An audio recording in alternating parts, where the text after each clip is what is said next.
Hello everybody, how are you going? Welcome to TikTok's Only Canadians Will Understand, where I attempt to test the knowledge of things that I should know and expand on what I don't. Everyone who visits Vancouver. Wait, what? You visit every... okay. I had no idea what that was when they first showed it. I was going, actually, that looks kind of steampunky and cool, but it definitely doesn't look like it belongs in Vancouver if I had to guess. And of course, if you know, you know, but realistically looking at that, it's just a mini Big Ben, so to say, but then it's steam powered and it's a steam whistle. And so where's the steam coming from? Is it plumbed? Is there some guy that walks out with a kettle and just fills it up every 15 minutes is, I believe, what they said? Yeah, you wait every 15 minutes to see the steam and hear the whistles, but that does make me wonder, is the actual clock powered by steam? Because I mean, as a point of interest, it's pretty cool, but I don't really know why it's a thing. And is there multiple, or is it just one? Now that I know what they're talking about, I should just listen to it again and see, did it whistle that much? Not really, did it? It just kind of beeped, and I don't really know if that is because it's a non-original sound or not. Maybe there is actually real whistles and it kind of behaves almost like an organ in terms of it's got a few different notes in its repertoire. But really, what is the entire thing about? Because there is a lot of people with their phones out, and it's cool, but if they're just all over the place in Vancouver, then why do so many people have their phones out? That's what I want to know. Look at that. Oh. Is it all the same mountain? I think so. Never going to get obsessed with this view in Banff, of course, Alberta, Canada. Yes. Of course, it is that kind of view. But I was going, is it the exact same mountain? And if so, how are there so many roads that lead directly to Rome, so to say? I mean, I guess kind of everyone wants to go to the same spot, don't they? They all want to be skiing, snowboarding, parachuting, hiking, all of that kind of stuff on the same mountain, even just taking a helicopter ride to the top, whatever it may be. I imagine that the city and all of its tourist attractions are just built around the monolith in the center, so to say. I think, to be honest though, one of the craziest things about these mountains is just the glow that comes off them. They can be such a mirror in that afternoon sun if it truly does just reflect right down onto the town, all that golden or yellow or orange or I guess even white, just making it quite bright in a way that I don't think you could otherwise really replicate. I mean, in a studio, sure, but just having a massive softbox of all a range of different colors would be pretty awesome. Just stepping out of a restaurant and there you go, massive orange sunset at your doorstep. Oh, Christmas in Canada. Of course it's going to be cold. That's Banff again. Where's that? Look at this. I mean, look, it was certainly exactly what I expected in terms of the white winter wonderland. I would love to know what that building is. Is that actually the Parliament House? Regardless, I like the fact that they have lit it up in a few Christmas colors. I mean, I do feel as though they could have gone a little bit more hardcore with it. Get some projection all over the building. Just go fully Vivid style. If you've seen the Sydney Opera House in Vivid, you know what I'm talking about. It's just a city in Canada. Oh, Vancouver. Oh, look at that. Oh, that's some nice colors. Look at that. To be fair, when you are going to be cherry picking like they have done here, I feel as though you could probably or hopefully make any city look this good in its own way. I mean, it may not be a winter wonderland, but it's going to have some degree of water because I think virtually every city in the world is built on water. And so even though I must commend the artistry in terms of showing the god rays and setting up all of these brilliant shots, honestly, I think my favorite shot is probably this one, maybe this one. Just seeing the mountains in such a close proximity is just so weirdly cool. Like, Australia and Sydney has mountains, but the Great Dividing Range is a decent way away. You can see them from a very, very tall building, but they're still over the horizon, basically. We're having them right there. It's kind of imposing and kind of comforting. That's the kind of vibe I get from it. It just really hems you in a nice way and just makes the city have its footprint, and you can use the mountains for so many incredible things as well. They provide resources from water to hiking. It's just that, isn't it? It's just that entire picture right there. It's beautiful. Hey, I'm walking here. No. Sorry there, bud. Yeah, you better be sorry. Why is he so nice? Something's off. Feels too safe. You know, nobody's tried to rob me all day. Just doesn't have that big city feel. Hey, I'm walking here. To be fair, I don't have enough experience on either or any of the North American cities to be able to comment properly about how much I got robbed or not. But I guess if this is going to be his perspective and then also just being very confused about why is he so nice? I mean, yes, he just tried to run me over, kind of, but he was very apologetic about the entire situation, so this just doesn't feel like what I'm used to. It's just a little bit off. I mean, the accent may be able to get mixed up a little bit depending on where you are. If you're up in Newfoundland or anywhere like that, I feel as though they're going to be noticing the difference. But then realistically, like I've said a million times before, the USA has plenty of accents within itself, to the point where I'm sure that there are a vast majority of people that would go, I don't know if that's from Arkansas or Saskatchewan. Do not come to Canada, part 1. Do not come to Canada if you do not have a plan. Is it for studies, work, or immigration? For me, it was to study in a designated learning institution and choose a PGWP eligible program, find a skilled job after graduation in order to meet eligibility for express entry, and hopefully get invited to apply for PR. Most people want to come to Canada fast, but don't know where to start. So do your research, create a roadmap, prepare your finances before you begin. I think that everything that she mentioned there was a fair enough assessment of the entire situation, and of course that is dealing with more long-term residencies, maybe not even permanent residencies, but a year, 6 months, whatever you can realistically wangle within your visa. I mean, if you're just going skiing for a week, then I don't think that any of that really applies to you. You've got your plan, you're going skiing. It's as simple as that. But if you were truly just going to be moving to a country for an extended period of time, and you want to tick off the box, so to say, you're like, oh yes, I want to get permanent residency, maybe look at what are your best options and all those things. Like, it's just kind of common sense, but it's good to just remind people of common sense, I think. You have Tinder in Canada.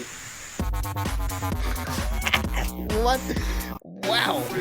That's, I mean, look, actually, I'm going to let it play it again. It may very well be cherry-picked, but my goodness, I guess they have a lot of legs and they use them to their fullest extent. Look at this. From 27, 22, 23, 28, 29, 29, 26. All of these guys obviously are under 30 and they enjoy their fishing. And look, there's nothing wrong with that. But I guess if that is going to be your majority experience because of wherever you're going to be living in Canada, or maybe just in Canada in general, I wouldn't put it too far past if you just got a certain algorithm that is working against you, if that is not what you're into. But either way, I do love the entire edit, just blasting through all of these fish.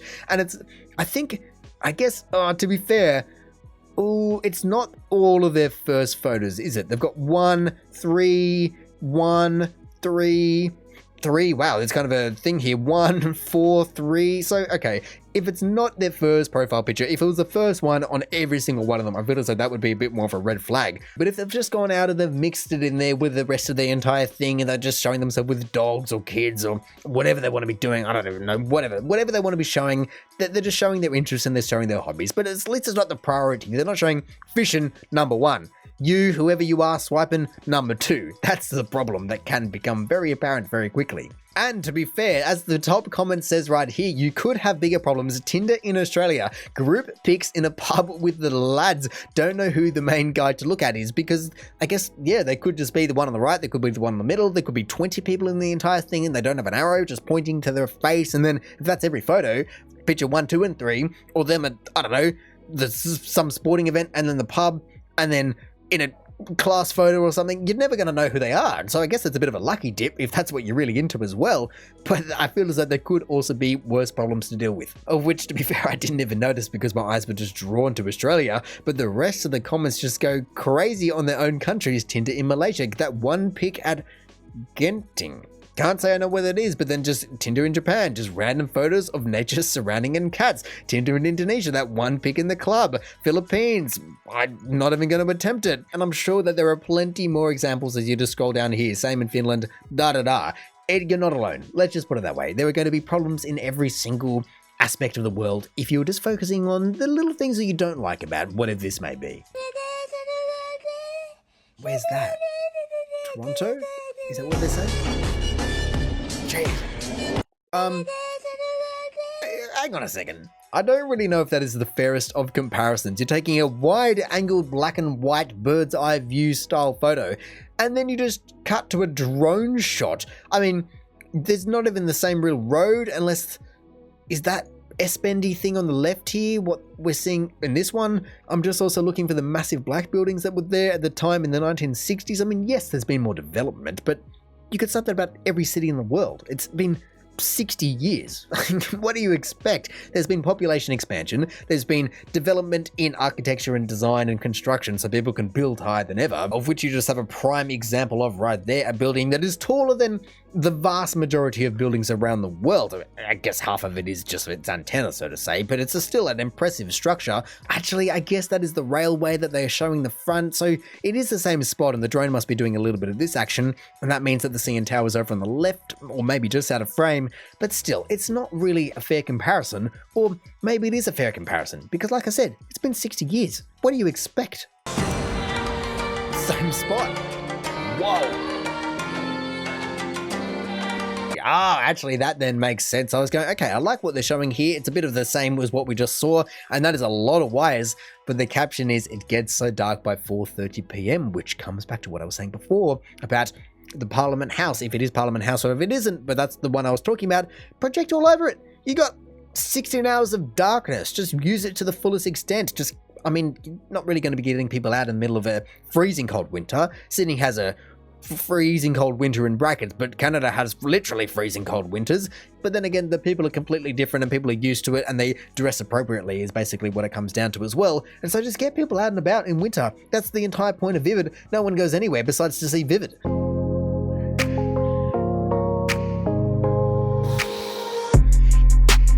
Fair enough. Oh, wow.